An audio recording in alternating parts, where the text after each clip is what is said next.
Napansin mo ba? Kung ano yung mga lumalabas sa bibig mo, yun ang nangyayari sa buhay mo. Pag lagi mong sinasabi wala kang pag-asa, wala ka talagang pag-asa. Pag sinasabi mo na wala kang pera, wala ka talagang pera. Pag lagi mong sinasabi na hindi ka nagagaling, hindi ka na talaga gagaling.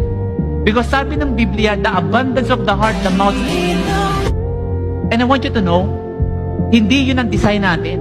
Kasi minsan, nakakalimutan natin yung identity natin, di ba? Ipapaalala ko lang kung sino ka. Anak ka ng Panginoon at malaki ang plano niya sa'yo. At ang gusto niya ay ikaw ay lumaban. So I want to pray for you as I end. Sa mga tao dito na feeling mo lagi you are defeated or feeling mo na parang wala kang pag-asa sa buhay, I want you to know, nagkamali ka man minsan, that is not your identity. Yes, nadapa ka, pero that's not your identity because your identity comes from the Lord. At ang gusto niya ay ikaw ay lumaban.